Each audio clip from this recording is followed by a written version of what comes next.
Dad, don't wear that old suit tonight. My father-in-law owns the country club now. My son said it quietly, almost gently, like he was trying to help me. We were standing beneath the soft yellow lights outside the Ashcroft Country Club, the kind of place where the grass looked too perfect to be real. Expensive cars lined the circular driveway. Men in dark tailored jackets laughed near the entrance while valets hurried past carrying golf bags and silver trays. My son adjusted my tie before looking down at my jacket again. That suit's a little, he hesitated. Outdated. I looked at him for a moment. Then I glanced down at the charcoal gray suit hanging from my shoulders. I'd bought it 21 years earlier for my wife's funeral. It was the only suit I owned. The sleeves were slightly shiny at the elbows now. The fabric had softened with age. But Evelyn used to say it made me look respectable. My son cleared his throat. I just don't want people getting the wrong impression tonight. Behind him, through the tall glass windows of the club, I could already see the party. White tablecloths, crystal chandeliers, a piano near the bar, a giant gold banner hanging across the ballroom. Congratulations, Michael Carter. My retirement dinner. 41 years working at Dalton Automotive Repair. 36 of those years managing the shop floor. Winters under broken heaters. Summers sweating through oil-stained uniforms. Missed birthdays. Double shifts. Torn knuckles. Back pain that never really went away. And somehow, standing there beside my own son, I suddenly felt like a man who didn't belong at his own celebration. My son smiled awkwardly. You understand, right? I nodded once. Then slowly, I unfastened the old silver watch from my wrist. His eyes flickered toward it immediately. The watch had scratches across the glass. The leather strap had been replaced twice over the years. Evelyn gave it to me on our 20th anniversary after saving for months working part-time at the grocery store bakery. I stared at it quietly for a second before slipping it into my jacket pocket. Better? I asked. Relief crossed his face so quickly it almost hurt to look at. Thanks. Dad, I'm glad you're here with me tonight. Stay until the end of my story and tell me where you're watching from.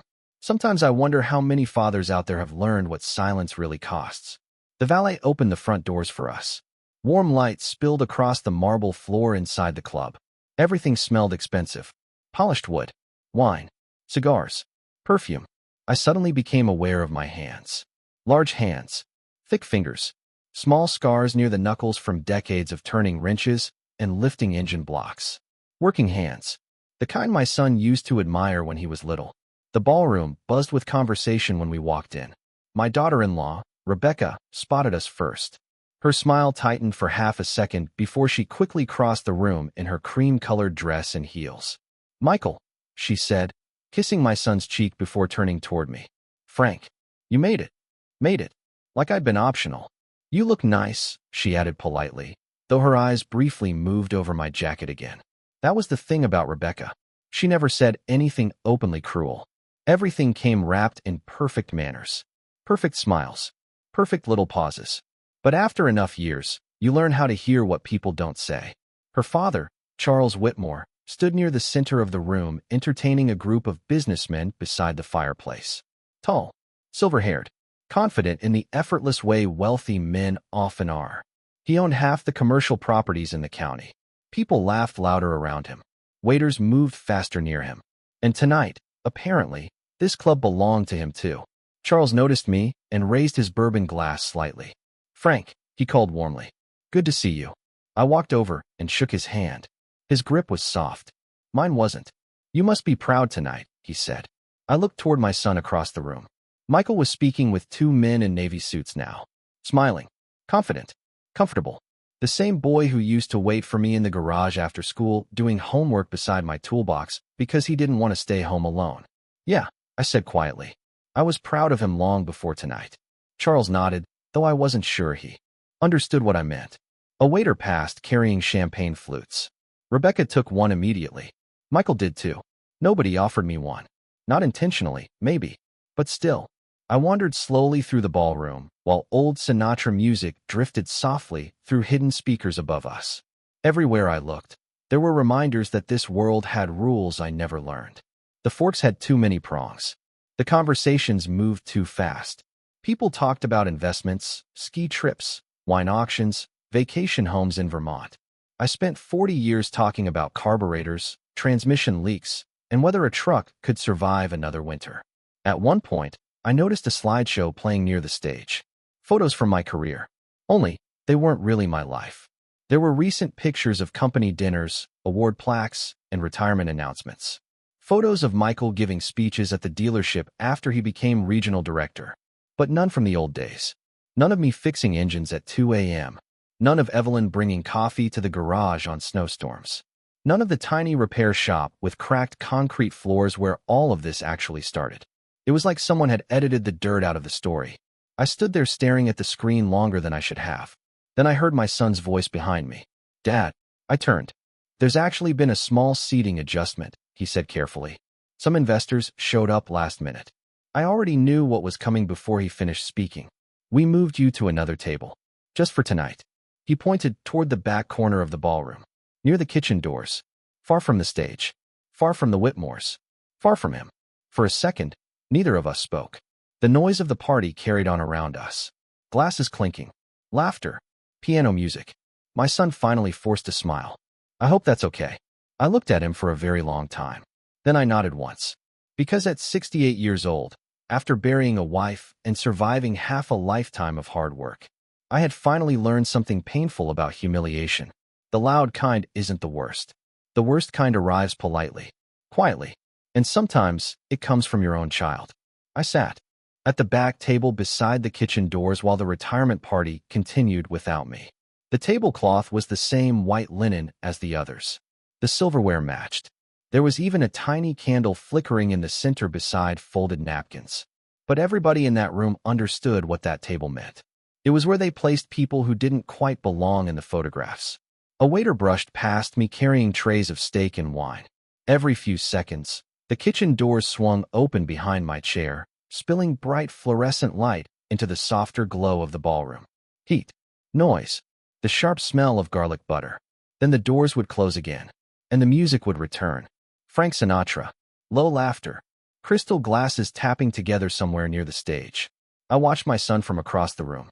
Michael stood near the Whitmores now, laughing with two investors while Rebecca rested her hand lightly against his arm. He looked comfortable there, like he had practiced becoming that version of himself for years. And maybe he had. A part of me wanted to be angry, but mostly, I felt tired.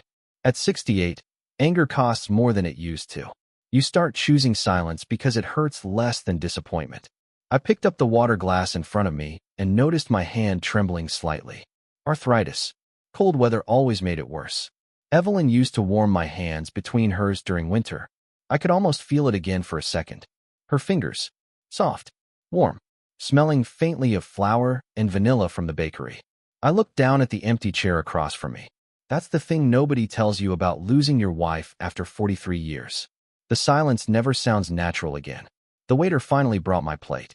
Filet mignon, mashed potatoes, asparagus lined carefully beside the steak like something from a magazine.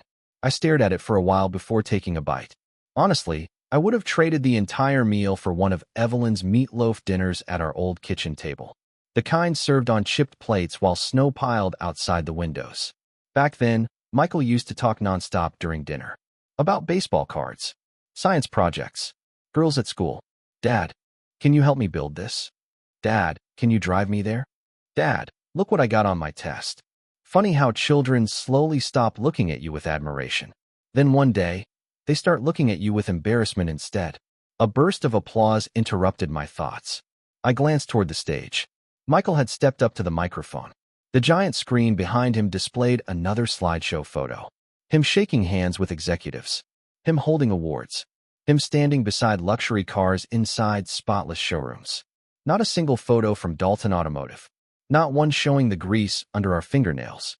The freezing winters when the heater broke, and we still kept the garage open because customers needed their trucks running by morning. Those years had disappeared, like they were something shameful. Michael smiled into the microphone. "Thank you all for coming tonight," he began smoothly. "This evening is really about celebrating growth, progress, and the people who helped shape my career. My career, not ours." I listened quietly while he thanked Rebecca, her family, his business partners, investors, mentors, then finally, and of course my father, Frank. Polite applause filled the room. I waited, but that was all he said. No stories, No memories. No mention of the years I spent teaching him everything I knew about engines before he ever wore a suit. No mention of Evelyn working extra bakery shifts so we could afford his first semester at Penn State. Nothing. I looked down at my plate again. The steak had gone cold. A few minutes later, Charles Whitmore took the microphone. Now Charles knew how to command a room. Men like him always do. He stood tall beneath the chandelier light with one hand resting casually in his pocket. "You know," he said warmly, "success is about evolution." Several people nodded immediately. It's about leaving old worlds behind and stepping confidently into new ones. I felt those words before I even understood why. Charles smiled toward Michael proudly. Some men inherit refinement. Others have to build it. Soft laughter drifted through parts of the ballroom. Not cruel laughter. The worst kind. Polite laughter. The kind people use when they want to agree without looking unkind. My fingers tightened slowly around the fork in my hand. And suddenly, without warning, I remembered another dinner almost 30 years earlier. Michael was 14. We were sitting in a tiny diner outside Pittsburgh after his baseball game. He still had dirt on his uniform knees. A businessman at the next booth had complained loudly about my work boots leaving mud near the counter. Before I could say anything, Michael looked at the man and said, "My dad fixes engines all day. Those boots pay for everything we have." God, I had never been prouder of anyone in my life than I was in that moment. I blinked hard and returned to the ballroom. That boy felt very far away now. The speech ended. More applause. More champagne. Then people began moving around the room again. Rebecca approached my table carrying a tight smile. "Frank," she said gently, "would you mind moving your truck after dinner?"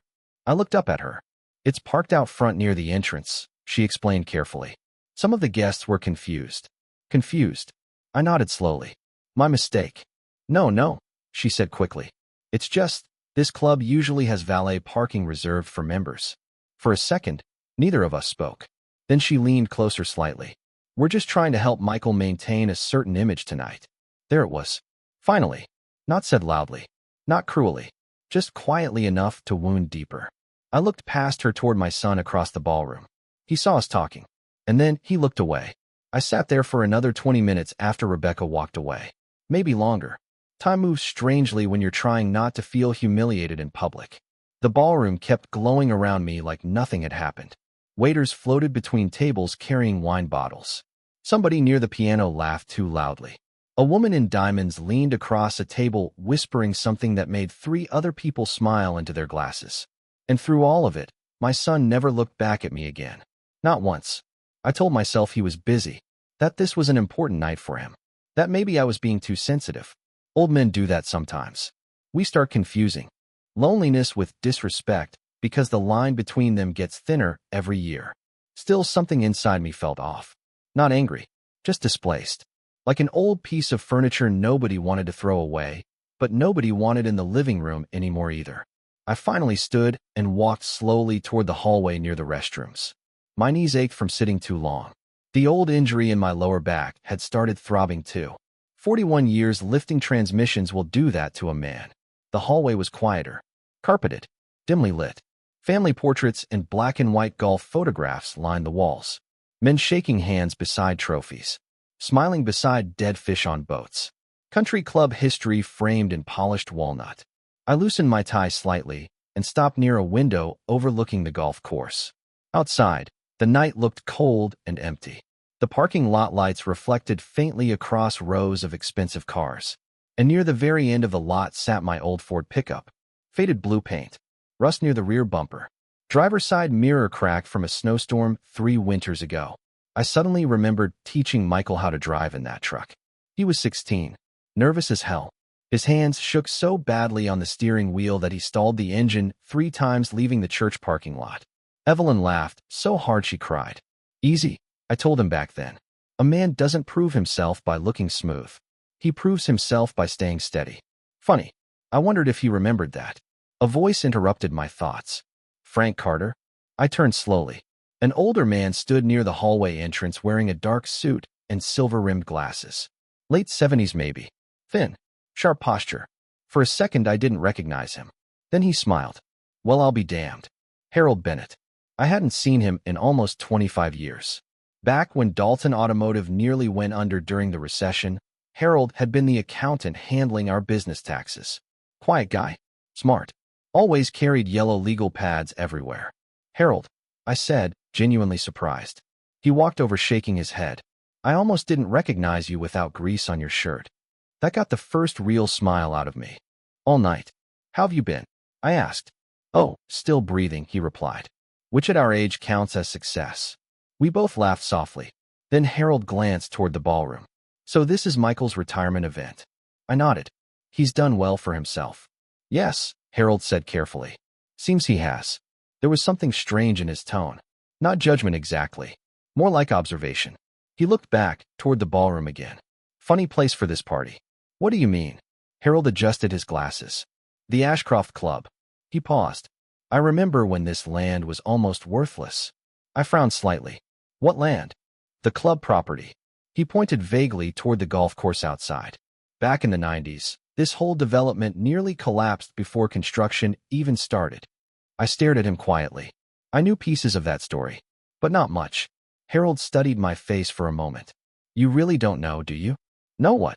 Before he could answer, two men walked past us toward the ballroom. Harold waited until they disappeared. Then he lowered his voice. Frank, do you remember the emergency loan papers you signed for Charles Whitmore in 1994? My stomach tightened slightly.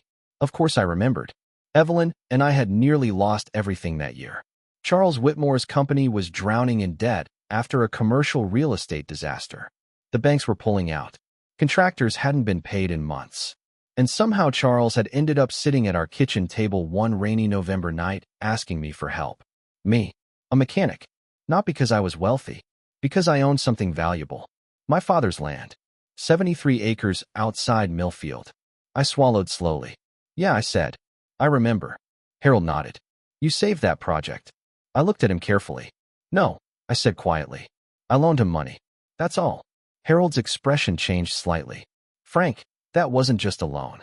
A strange feeling moved through my chest. Slow. Uneasy. What are you talking about? He stared at me for another second like he was deciding whether to continue. Then finally, you still own part of this club. The hallway suddenly felt very still. I blinked once. No, I don't. Yes, Harold said softly. You do. I actually laughed a little at first. Not because it was funny. Because it sounded impossible. Harold didn't smile back. The agreement gave you silent equity in the entire development project. Charles never bought you out. I stared at him. No, I repeated quietly. That can't be right. But even as I said it, pieces of old memories started moving around in my head. Documents. Late-night meetings. Evelyn asking if we were doing the right thing. Charles promising. You'll always be taken care of, Frank. God, I hadn't thought about any of it in years. Harold leaned closer. You should probably know something else. My throat felt dry suddenly. What? Harold looked toward the ballroom where my son's laughter echoed faintly through the doors. Then he said the sentence that changed the entire night. Charles Whitmore never built this place alone. For a few seconds, I couldn't hear the music from the ballroom anymore. All I could hear was the soft hum of the hallway lights above us. You still own part of this club. Harold's words stayed there between us like something alive. I looked past him toward the ballroom doors where laughter spilled in waves every time someone entered or left. Crystal glasses clinked somewhere beyond the walls. A woman laughed loudly near the piano again. The world kept moving. But something inside me had stopped. I think you've got the wrong man, I said quietly. Harold shook his head immediately. No, I handled the paperwork myself. He reached into the inside pocket of his jacket and pulled out a folded business card. I retired 6 years ago, he said, handing it to me. But I still consult occasionally. Mostly estate records and commercial holdings. I stared at the card without really seeing it. Bennett and Cole Financial Archives. Harold lowered his voice further. Frank, Charles Whitmore structured the agreement through silent developmental equity. That land became collateral during Phase 2 of construction. I frowned. You're talking like a lawyer. I'm talking like a man who spent 30 years watching rich people hide money behind complicated language. That almost made me smile. Almost. My eyes drifted toward the golf course outside again. Rain had started lightly now. Small drops streaked across the giant windows overlooking the fairway. I suddenly remembered that night in 1994 with painful clarity. November rain hammering against our kitchen windows. Evelyn standing silently at the stove pretending not to listen, while Charles Whitmore sat across from me at our table looking exhausted for the first and only time I'd ever seen him. Back then, Charles wasn't the polished country club owner everybody admired now. He was desperate. His development project was collapsing. Contractors were threatening lawsuits. Banks wanted out. And somehow, through an old customer at the garage, he'd heard I owned 73 acres of commercial-adjacent land inherited from my father. Land I never wanted to sell. Land my father spent his entire life protecting. I could still hear Evelyn's voice from that night. "Frank, your dad loved that land." I remembered staring down at my coffee cup for a long time before answering her. Michael's starting college next year. That was the truth of it. Every decision I made back then somehow circled back to my son's future. Always him. Always making sure he had a cleaner life than mine. Harold interrupted the memory gently. "You signed because you trusted him." I looked at him. "No," I said quietly. "I signed because I needed my son to have opportunities." Harold nodded slowly. "Same thing sometimes." The ballroom doors opened suddenly behind us. Michael stepped into the hallway adjusting his cufflinks. "Dad," he called. "There you are." Then he noticed Harold. His expression shifted politely. "Oh, sorry. Am I interrupting?" Harold offered a small smile. "Not at all." Michael glanced between us briefly. "You okay?" he asked me. I studied my son's face for a moment. He looked nervous. Not concerned. Nervous. Like he was afraid I might say something embarrassing in front of the wrong people. And for the first time that night, I noticed how often he looked over his shoulder now before speaking. How carefully he measured every word. Every movement. Like he'd spent years learning how to survive in rooms where men judged each other quietly. "I'm fine," I said. Michael nodded quickly. "They're about to start dessert. Charles wants family near the front tables for pictures." Family. Interesting word. Before I could answer, Harold spoke calmly. "You must be proud of your father tonight." Michael smiled automatically. "Of course." Harold tilted his head slightly. "Most people in that ballroom probably don't realize this club wouldn't exist without him." The silence that followed felt immediate. Sharp. Michael looked confused at first, then uncomfortable. "Excuse me." Harold didn't blink. "Your father helped finance the original land development." Michael gave a short laugh under his breath. "No, I think you're mistaken. Charles built this place years before Rebecca and I even met." Harold stayed calm. "I know exactly when it was built. I handled the financial filings." Michael's smile faded slowly. I could actually see the moment uncertainty entered his mind. He looked at me. "Dad," I said nothing. Because honestly, I didn't fully understand it myself yet. Michael glanced back toward the ballroom again. The music had shifted softer now. Slow jazz piano drifting faintly through the doors. "Look," he said quietly. "Maybe we can talk about this later?" There it was again. That tone. Polished. Controlled. Desperate to keep things smooth. I suddenly remembered another moment years earlier. Michael was 23 and had just started his first corporate job in Philadelphia. He came home for Christmas wearing expensive shoes and carrying himself differently. Evelyn noticed it before I did. After dinner, she whispered to me while washing dishes. He talks slower now. I laughed back then because I thought she was joking. But she wasn't. Success changes people gradually. Like water wearing down stone. You barely notice it happening until one day the shape is completely different. Michael straightened his jacket. "Dad, can you just stay here for a minute? Charles really wants tonight to go well." I looked at him carefully. And suddenly I understood something painful. This dinner had never really been about celebrating my retirement. It was about presentation. Image. A carefully staged picture of success. And I was the one detail that didn't match the frame. Michael started walking back toward the ballroom, but stopped after a few steps. Without turning around, he spoke quietly. "And maybe don't bring up old business stuff tonight, okay?"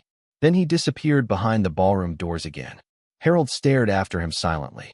I kept looking at the empty hallway where my son had been standing moments earlier. Then slowly, I reached into my jacket pocket and pulled out Evelyn's old silver watch. The scratched glass caught the hallway light softly. I rubbed my thumb across the worn leather strap. And for the first time all evening, I began remembering things I hadn't allowed myself to think about in years. I stayed in that hallway for a long time after Michael walked away. Harold eventually excused himself quietly, saying he'd give me his number before leaving. I barely heard half of what he said. My mind was somewhere else now. Back in 1994. Back before country clubs and investment dinners and polished speeches. Back when life still smelled like gasoline and coffee and winter air. I leaned against the window overlooking the golf course and closed my eyes for a moment. And suddenly I could see Evelyn again. She was standing at our old kitchen counter wearing that faded blue cardigan she loved. Snow tapped softly against the windows while she dried dishes beside the sink. "You trust him too much," she had said carefully that night. Charles Whitmore sat at our table pretending not to listen. He looked smaller back then, less polished. His expensive suit wrinkled from stress. Dark circles beneath his eyes. Not the powerful man downstairs raising champagne glasses tonight. Just another frightened businessman trying not to drown. "I'm not asking for charity," Charles had told me. I remembered the exact sound of his voice. Low, controlled, desperate underneath. "This development will change the county, Frank. Hotels, businesses, jobs. The banks only need another 6 months." 6 months. That was what he promised. Evelyn placed a plate of pot roast on the table, but never sat down herself. She stayed near the stove, arms folded quietly. My wife had a way of reading people before they spoke. She saw danger long before I ever did. "Frank's father protected that land his entire life," she said softly. Charles nodded respectfully. "And I'd never ask him to sell it outright." That was when he showed me the papers. Not a sale. A partnership. Silent developmental equity. Complicated words for a mechanic sitting at a kitchen table at 11 o'clock at night. I remember rubbing my hands together because they still smelled like transmission fluid from work. "What exactly does that mean?" I asked. Charles leaned forward immediately. "It means your family keeps ownership interest in the project itself." Ownership. At the time, it sounded meaningless to me. I wasn't thinking about country clubs or future profits. I was thinking about Michael. College tuition. A future outside repair shops and overtime shifts. I was thinking about the way my son stared at business buildings downtown like they belonged to another species of people. People with clean hands. People whose backs didn't ache when rain was coming. Evelyn looked at me across the kitchen. I still remember her eyes. Worried. Loving. Tired. "Frank," she said quietly, "you've already given enough away in your life." God, I should have listened to her more often. The ballroom doors burst open suddenly behind me, pulling me back to the present. A group of guests spilled into the hallway laughing loudly after too much wine. One of them nearly bumped into me before muttering a quick apology. Nobody recognized me. I could have been maintenance staff standing there in my old suit. I straightened slowly and walked back toward the ballroom. Dinner plates had been cleared away now. Small desserts sat on polished trays beneath dim chandelier light. Chocolate cake, cheesecake, strawberries dipped in cream. A jazz trio had replaced the piano music near the stage. Soft bass, slow drums, elegant music for elegant people. Michael stood near the center of the room, speaking with investors again. Rebecca laughed beside him while Charles kept a hand on my son's shoulder, like he was presenting something he'd built himself. And maybe in some ways, he believed he had. Then I noticed the slideshow. Again, new photographs rotated across the giant screen behind the stage. Michael shaking hands. Michael golfing. Michael and Rebecca smiling beside luxury cars. Then one photo stopped me cold. It was an aerial image of the country club during construction years ago. The golf course half finished. Dirt everywhere. Steel beams exposed. And near the bottom corner of the photograph, my father's land. I recognized the tree line instantly. My chest tightened. That old oak grove had belonged to my family since 1948. My father planted half those trees himself after coming home from Korea. I remembered helping him dig holes there as a boy while sweat rolled down his neck under the summer sun. "Land remembers who sacrifices for it," he used to tell me. At the time, I thought he sounded foolish. Now I wasn't so sure. A waiter approached carrying champagne again. This time he paused near me. "Sir." I almost looked behind me to see who he meant. Then I realized he was talking to me. I took one glass quietly. The cold stem rested awkwardly in my rough hands. I stared at the champagne bubbles rising slowly toward the surface. Then a voice beside me said, "Frank Carter." I turned. Charles Whitmore stood there smiling politely. Expensive tuxedo. Silver cufflinks. Perfect posture. But his eyes looked sharper now than earlier. Like he already knew Harold and I had spoken. "You disappeared for a while," he said warmly. "Needed air." Charles nodded. "These events can feel overwhelming if you're not used to them. Not cruel. Not openly. Just enough." I took a slow sip of champagne. You remember Harold Bennett? I asked. Something flickered across Charles's face for half a second. Tiny, but real. Harold still around? He asked lightly. Seems so. Charles smiled again, though it didn't fully reach his eyes this time. Well, Harold always did enjoy old paperwork.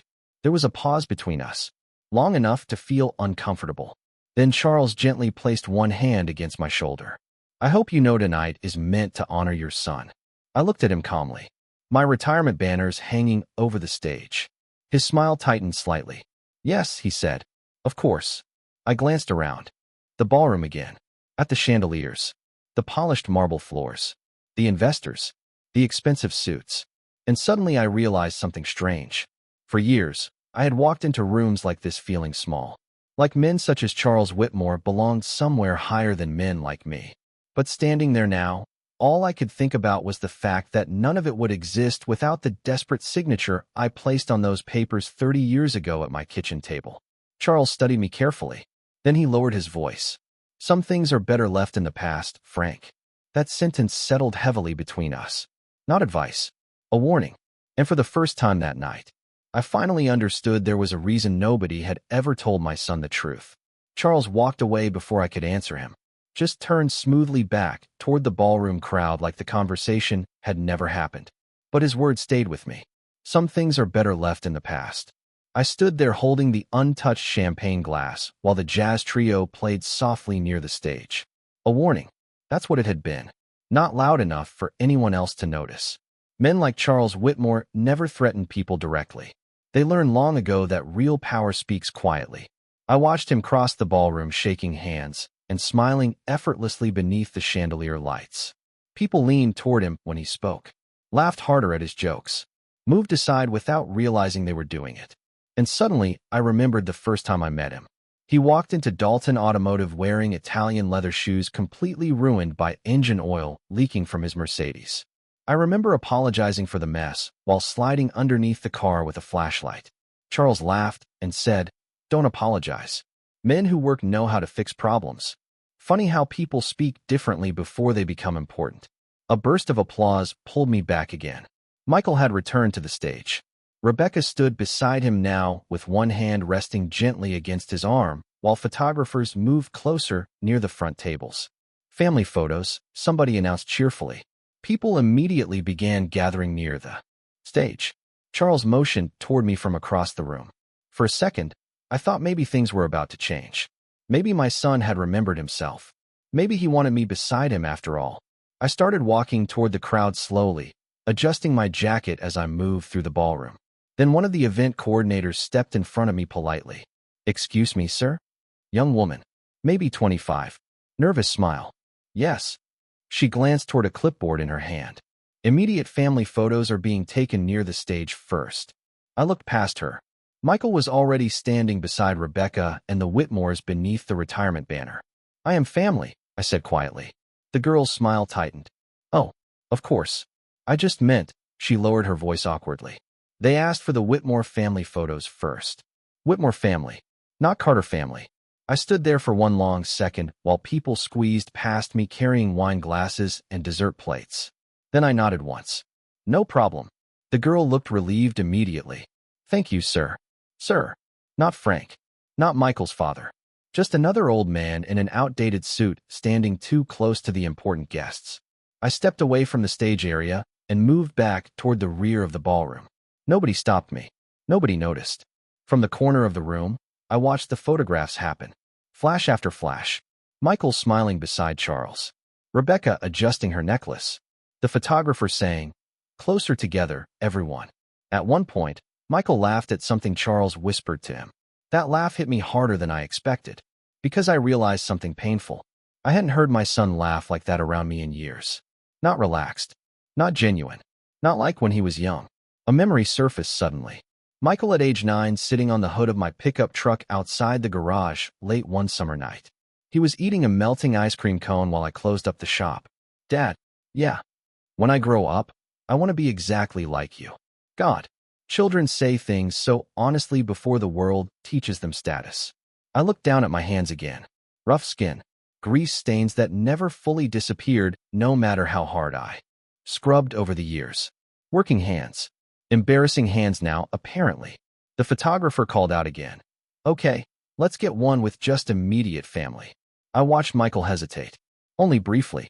Then he turned slightly toward the ballroom entrance and said loudly, "Can somebody grab Frank?" Not Dad. Frank. Like introducing a retired employee. Rebecca immediately leaned toward him, whispering something near his ear. Michael glanced around the ballroom nervously, then toward me. Even from across the room, I could see it in his eyes. Calculation. Not warmth. Not love. Calculation. How would I look in the picture? Would the old suit stand out? Would the old mechanic father ruin the polished image beside investors and country club executives? That hesitation lasted maybe 3 seconds. But sometimes 3 seconds is long enough to change how you see someone forever. Finally, Michael smiled awkwardly toward the photographer. Actually, let's keep this one simple. The photographer nodded immediately. More flashes. More smiles. And I stayed standing alone near the back wall beside the kitchen doors. Invisible. The jazz trio finished another song, while waiters cleared empty dessert plates around me. One of them accidentally bumped my shoulder while passing. "Sorry about that," he muttered quickly without looking up. I nodded. "It's all right." The kid couldn't have been older than 20. Tired eyes. Cheap shoes. Working-class hands. For some reason, I liked him immediately. Probably because he reminded me of every version of myself people overlook in places like this. Near the stage, Charles Whitmore raised another champagne glass for a final speech. The ballroom slowly quieted. "I'd like to say something about Michael Carter," he announced warmly. People settled into silence. Charles smiled proudly toward my son. When Rebecca first introduced us to Michael, I immediately recognized ambition. Soft laughter. Polite nodding. Charles continued smoothly. He understood something very important, that in life, refinement matters. There was that word again. Refinement. Like dignity belonged only to wealthy people. Charles paced slowly beneath the chandelier lights. While speaking, some men stay trapped in old worlds their entire lives. Others have the courage to rise above where they came from. The room applauded softly. And standing there alone near the kitchen doors, I finally understood. This wasn't an accident anymore. This wasn't awkwardness or social pressure. They weren't simply embarrassed by my old suit. They were embarrassed by my entire life. The applause echoed across the ballroom. Polite, controlled, wealthy applause. The kind people give when they agree with something ugly but don't want to look cruel while doing it. Charles Whitmore stood beneath the chandeliers holding his champagne glass, like a king addressing loyal guests. Some men stay trapped in old worlds their entire lives, he repeated smoothly. Others have the courage to rise above where they came from. More nodding, more smiling. And my son stood beside him accepting every word in silence. I don't know why that hurt more than the speech itself. Maybe because a father can survive insults from strangers. But silence from his own child, that settles somewhere deeper. I stared at Michael across the ballroom, while conversations slowly resumed around him. Investors shook his hand. Rebecca touched his arm proudly. The photographer kept snapping pictures beneath the giant retirement banner hanging overhead. My retirement banner. Funny thing is, I suddenly realized nobody had actually asked me a single question all evening. Not about my career. Not about Dalton Automotive. Not about the 41 years that supposedly brought everyone there tonight. I was just part of the decoration. An old symbol rolled out for appearance, then quietly pushed toward the back wall once the important guests arrived. The jazz trio began another slow song. Near the bar, two men in expensive suits laughed about golf memberships while a waitress hurried past carrying empty dessert trays. And standing there alone near the kitchen doors, I finally felt something shift inside me. Not anger. Clarity. There's a difference. Anger is loud. Clarity is quiet. It arrives slowly, then changes everything. A voice beside me interrupted my thoughts. "You look like a man trying very hard not to say what he's thinking." I turned. An older black man stood near the service hallway holding a coffee cup. Tall, broad shoulders despite his age, gray beard trimmed neatly close to his face. The club manager's badge on his jacket read, Leon Harris. Something about him felt familiar immediately. Not his face exactly. His posture. Working man posture. The kind built from decades on your feet. I gave a small shrug. Maybe I'm too old to argue. Leon smiled faintly. "No," he said. "You're old enough to know arguing with rich people at their own party never changes anything." That almost made me laugh. Almost. Leon glanced toward Charles across the ballroom. I heard the speech. So did everybody else. He took a slow sip of coffee. Charles likes reminding people where they belong. The sentence hung there quietly. Then Leon looked at me again. You know, I remember when this place was just dirt. I studied him carefully. You worked here that long? Longer than Charles. That caught my attention. Leon leaned casually against the wall beside me. I supervised the original construction crews back in the 90s. My chest tightened slightly again. Everybody tonight suddenly seemed connected to a past I barely understood anymore. Leon nodded toward the ballroom floor. Back then there wasn't marble in here. Just mud and steel beams. His eyes drifted toward the windows overlooking the golf course. And debt. Lots of debt. I stayed quiet. People eventually tell you more when you let silence breathe. Leon smiled faintly into his coffee cup. Charles nearly lost everything during Phase 2 construction. I heard.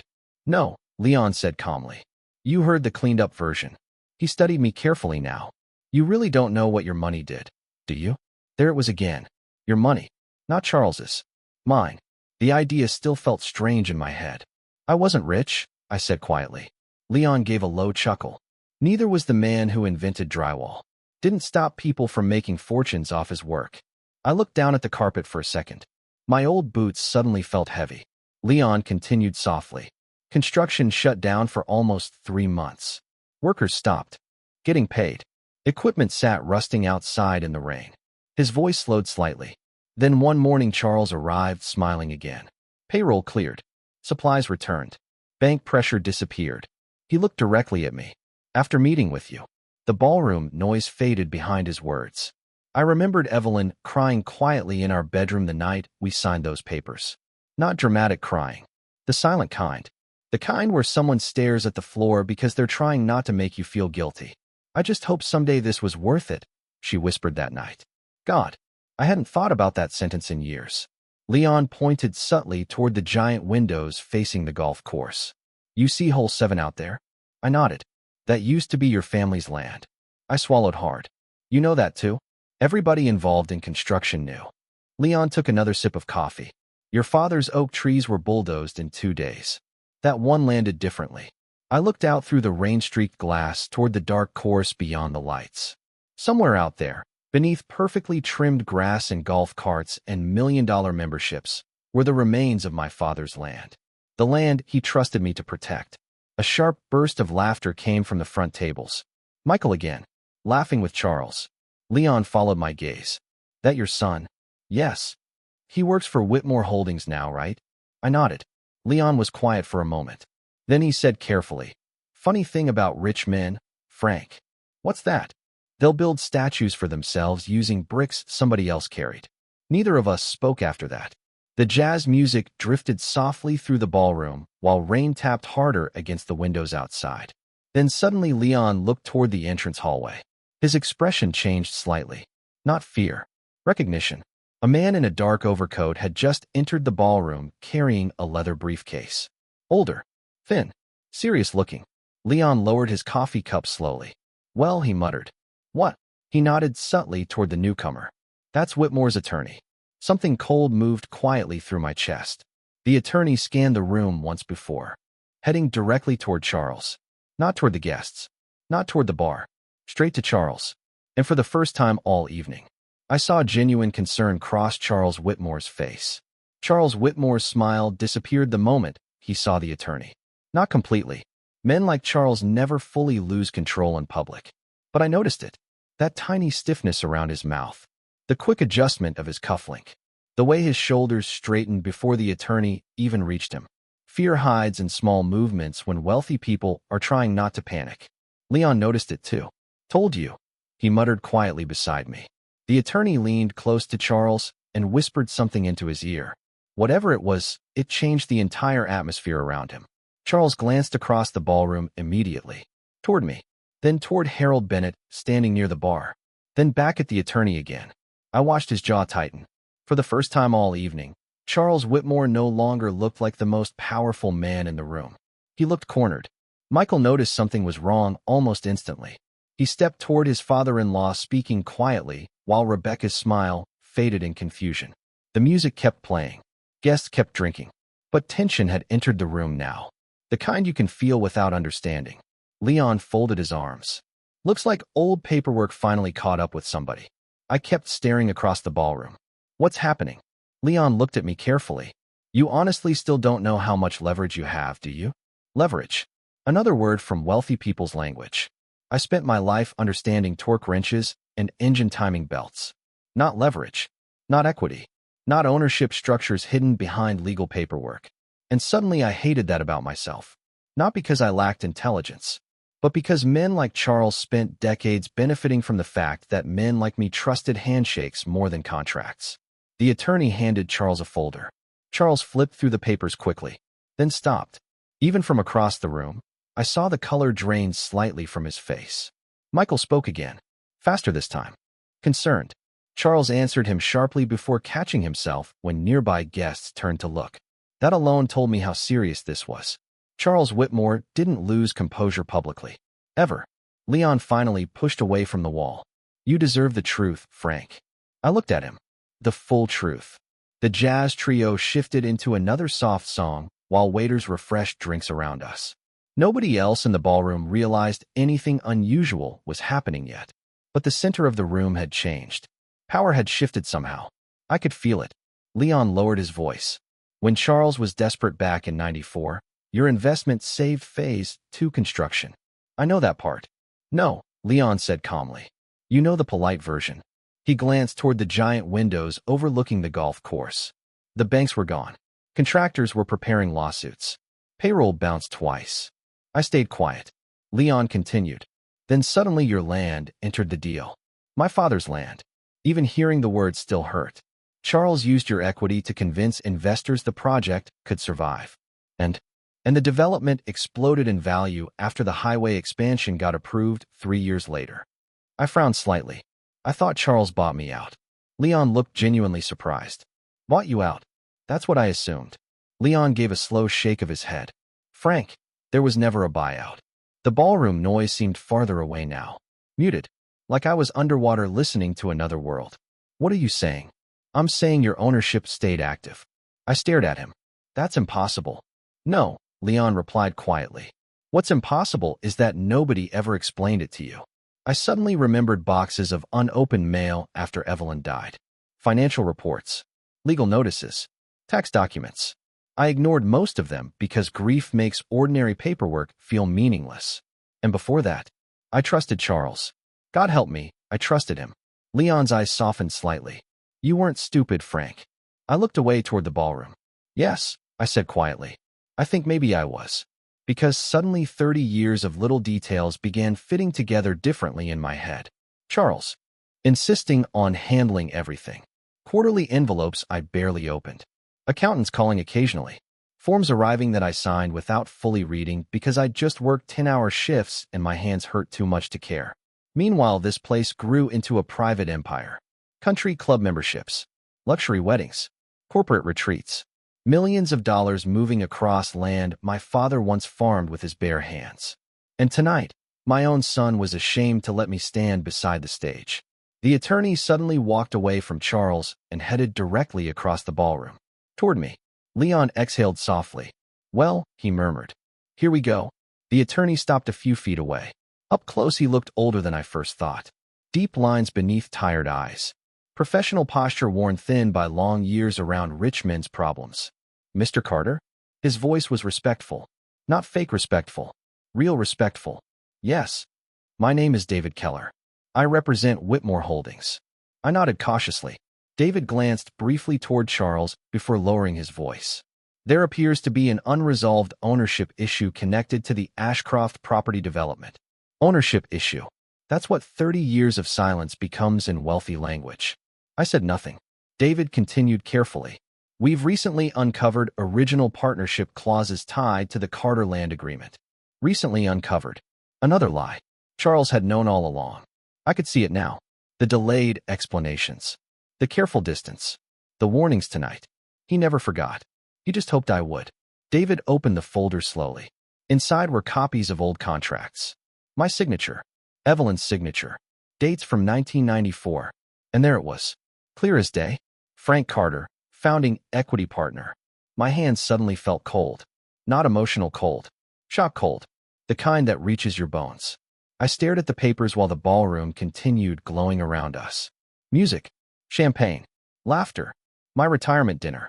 And somehow, nobody there understood that the old mechanic standing beside the kitchen doors legally owned part of the entire building around them. David cleared his throat carefully. Mr. Whitmore would prefer discussing this privately after tonight's event. I looked up slowly. Across the ballroom, Charles watched me without blinking. And beside him, my son stood looking confused, impatient, embarrassed. Still embarrassed. Even now. That might have been the part that hurt most. I stood there holding the old contract while the ballroom lights blurred slightly around me. Frank Carter, founding equity partner. My name. My signature. 32 years of oil-stained hands and double shifts. And somehow, I had spent decades walking through life believing I was just the man who got lucky enough to help somebody richer succeed. But that wasn't the truth. The truth was harder. I had helped build the foundation beneath all of this. And they let me spend the evenings sitting beside the kitchen doors. David Keller carefully closed the folder again. We'd appreciate discretion tonight, Mr. Carter. Discretion. Another polished word. I looked at him quietly. You mean silence. David adjusted his glasses uncomfortably. Mr. Whitmore simply believes this conversation deserves privacy. Across the ballroom, Charles still watched me carefully. So did Michael now. My son's expression had changed from irritation to confusion. He could tell something serious was happening, but he didn't understand what yet. Rebecca whispered something near his ear, probably asking why the attorneys were talking to me. The old mechanic in the cheap suit. The embarrassment at the back of the room. Leon folded his arms beside me. You spent 30 years staying quiet, Frank. His voice stayed calm. How'd that work out for you? I didn't answer. Because honestly, I wasn't sure anymore. Silence had been my whole life. Silent overtime shifts. Silent sacrifices. Silent grief after Evelyn died. Silent acceptance every time my son slowly drifted further away. Men from my generation learned early that nobody rewards complaining. So we swallowed things. Pain. Pride. Loneliness. Everything. David handed me a business card. If you'd allow us until Monday, I'm sure this matter can be resolved professionally. Resolved professionally. Meaning quietly. Meaning privately. Meaning without embarrassing wealthy people in public. I slipped the card into my jacket pocket. Then I looked toward the stage again. My retirement banner still hung overhead while guests continued drinking beneath it. And suddenly the whole thing felt absurd. They celebrated my retirement without wanting my presence. They praised success while hiding the man who helped create it. I thought about Evelyn again. About the way she looked at me the night we signed those papers. You always believe people will do the honorable thing, she said softly. I remember smiling back then. Maybe because I still believed honor mattered. Maybe because I wanted my son to inherit a future bigger than repair shops and aching knees. God, if Evelyn could see this ballroom tonight, I don't know whether she'd cry or laugh. Michael finally started walking toward us. Fast. Rebecca followed close behind him while Charles stayed near the stage, speaking quietly into David's ear.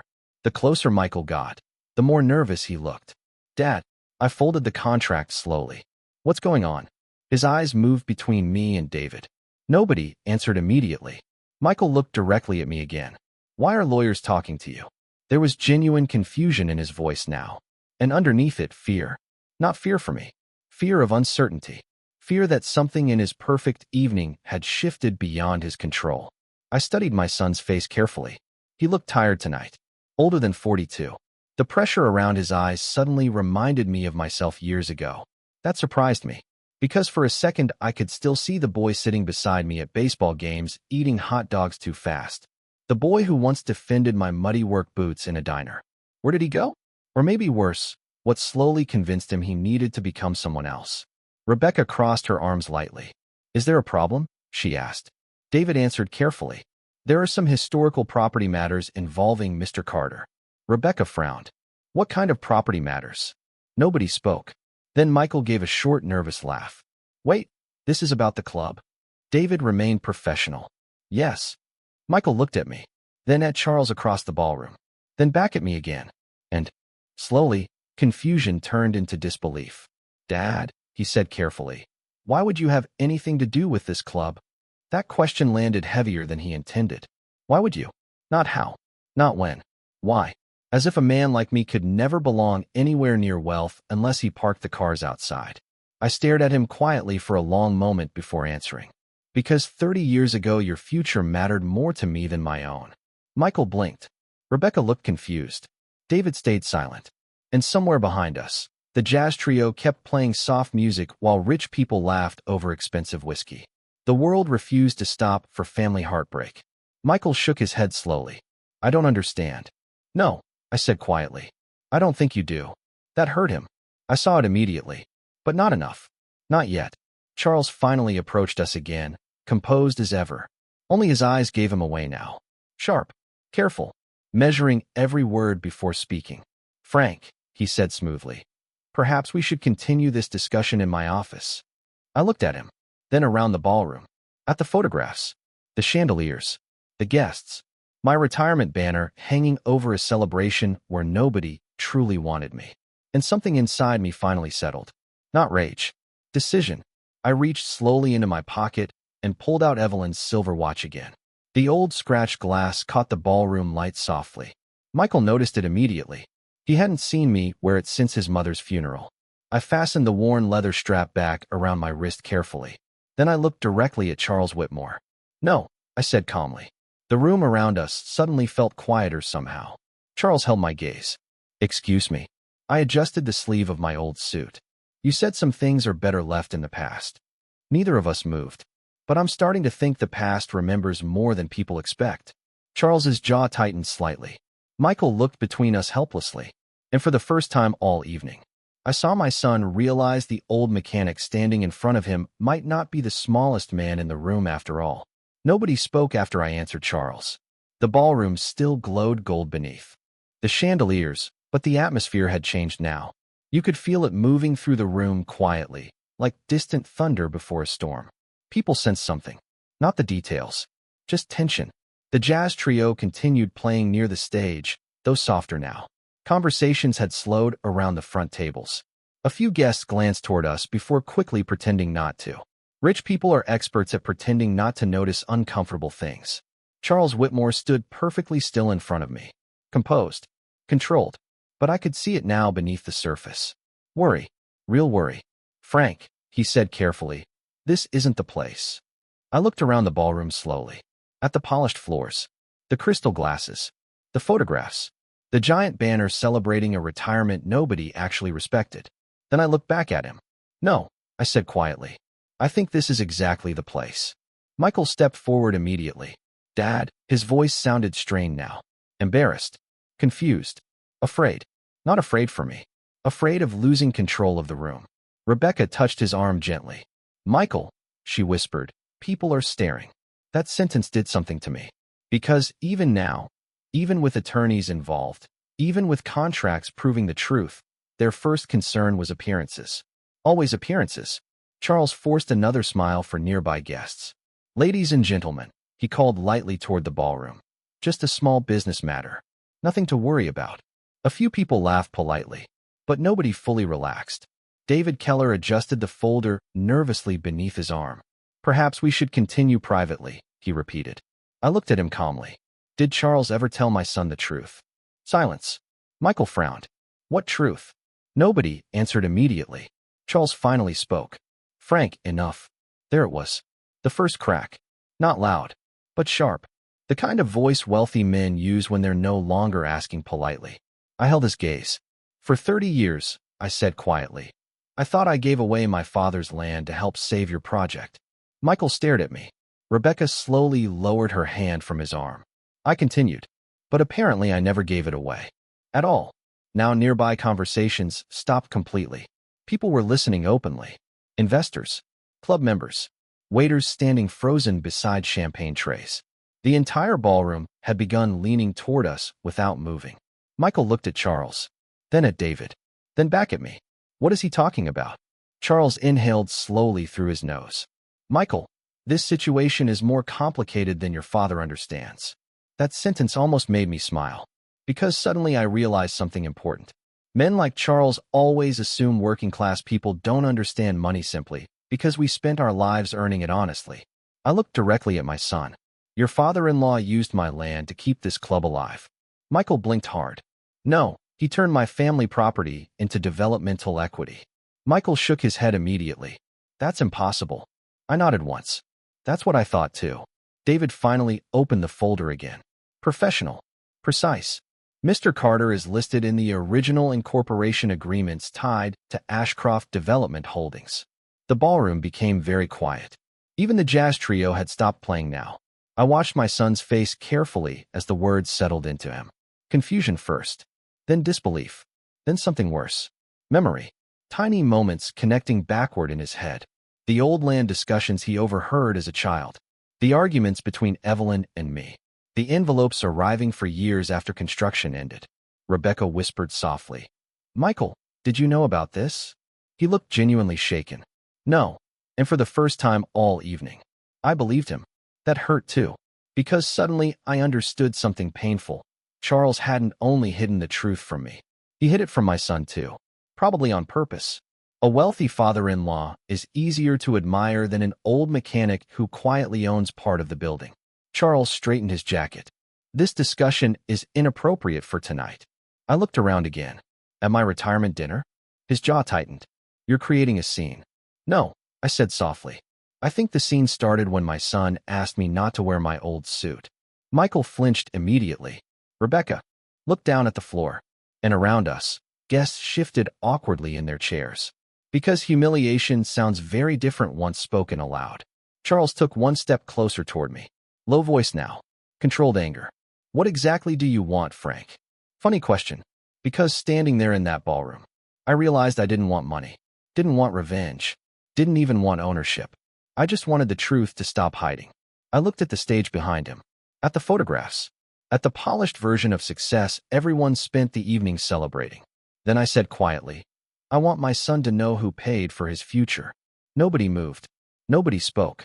Michael's eyes stayed fixed on me now. Not embarrassed anymore. Lost. And suddenly he looked younger somehow.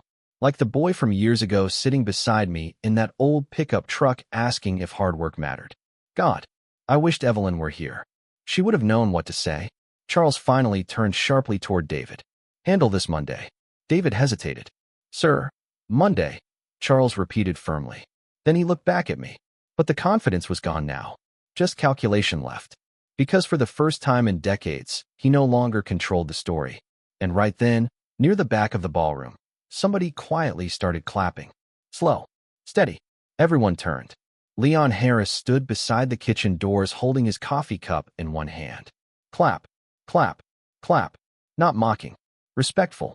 A few seconds later, Harold Bennett joined him. Then one of the older waiters. Then another. The sound spread awkwardly through the ballroom in scattered pieces. Not applause for wealth. Not applause for power. Applause for truth.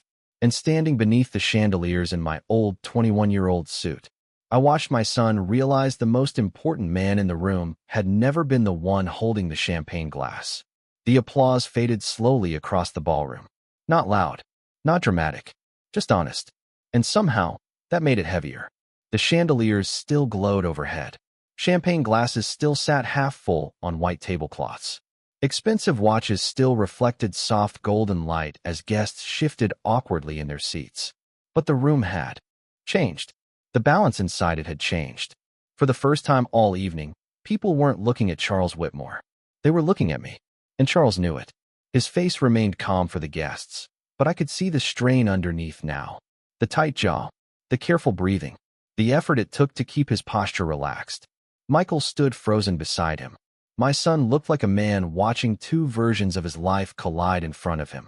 The polished world he climbed into, and the forgotten one that built the ladder.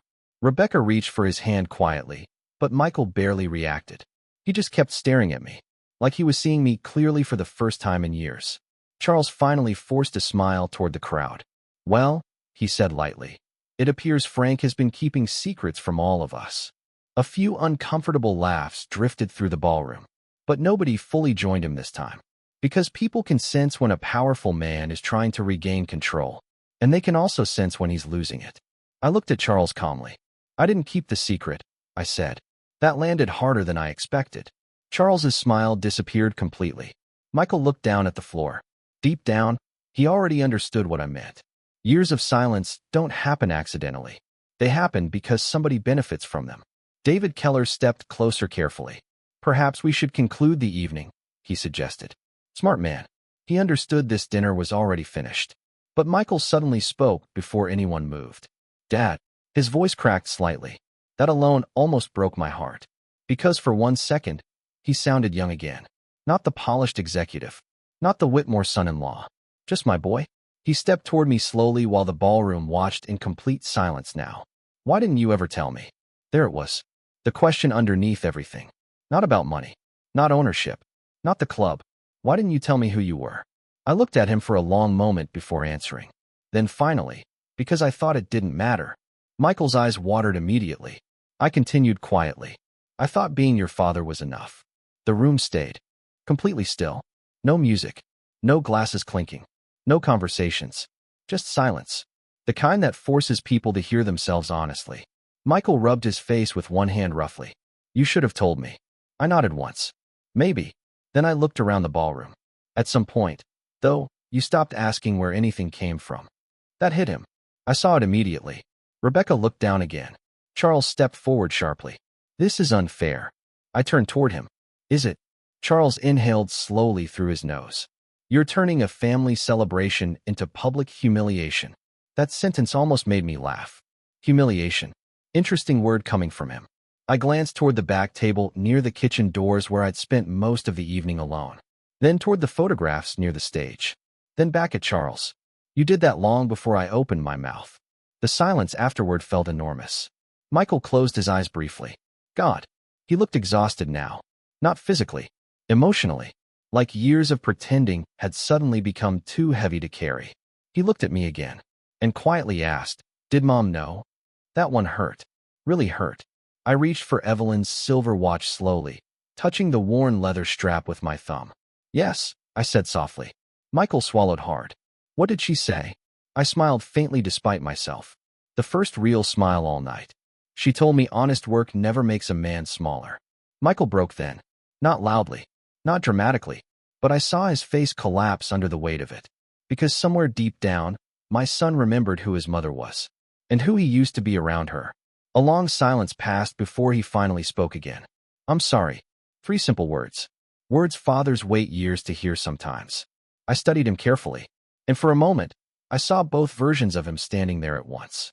The little boy sitting beside me in the garage eating donuts before school. And the man who asked me not to wear my old suit because wealthy people might judge him. Both were real. That's the hard part about loving your children after they disappoint you. The good memories don't disappear. They stay alive beside the painful ones. Michael took another step closer. I didn't know. No, I said quietly. You didn't. Then I looked directly into his eyes. But you still knew enough to be ashamed of me. That sentence hit harder than anything else I'd said all night. Because it was true. And truth always lands cleaner than anger. Michael's shoulders dropped slightly. Around us, guests looked away politely now, pretending not to overhear anymore. Rich people become uncomfortable once honesty enters a room too deeply. Charles finally spoke again, colder this time. Michael, we should leave. But my son didn't move. For the first time all evening, he ignored his father-in-law completely. Instead, he kept looking at me. At my old suit. My rough hands. My worn silver watch.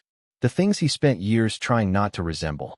Then quietly, almost like a child again, he asked, Dad, can we talk outside? I looked at him for a long moment, then slowly nodded once. And together, we walked away from the chandeliers. The rain had gotten heavier by the time we stepped outside. Cold droplets tapped against the stone entrance of the country club, while valet attendants hurried beneath black umbrellas, escorting guests to luxury cars. Behind us, through the giant glass windows, the ballroom still glowed gold. Music had started again, quietly. Like wealthy people trying to pretend uncomfortable truths never happened. Michael followed me down the curved front steps in silence. For a while, neither of us spoke. The only sound was rainwater dripping from the roof gutters and tires hissing across wet pavement near the driveway. My old pickup truck sat alone near the far end of the parking lot beneath a flickering light. Still there. Still unfashionable. Still mine. Michael shoved his hands into his coat pockets as we walked slowly toward it. I really didn't know, he said finally. I nodded once. I believe you. And I did. That was the tragedy of it. My son hadn't become cruel. Just careless. There's a difference. Cruel people enjoy hurting others. Careless people simply stop noticing when they do. We reached the truck and stopped beside the driver's side door. Rain tapped softly against the faded blue hood. Michael stared at the old vehicle quietly. I learned to drive in this truck, he murmured. 3 stalls before you made it out of the church parking lot. A weak smile crossed his face. Mom laughed at me for an hour. I smiled too, just briefly. Then silence settled between us again, the kind only family can create. Michael looked down at the wet pavement. When did I become this person? That question hit me harder than I expected. Because fathers spend years preparing children for the world without realizing the world is preparing them too. And sometimes the world wins. I leaned one arm against the truck carefully. My back ached now. My knees too. 68 years catches up with a man eventually. You wanted a better life? I said quietly. Michael shook his head. No, that's not what this was. Rain rolled slowly down the windshield between us. I was ashamed, he admitted softly. Hearing him say it out loud hurt in a cleaner way than before. Because denial leaves room for hope. Truth doesn't. Michael rubbed his eyes roughly.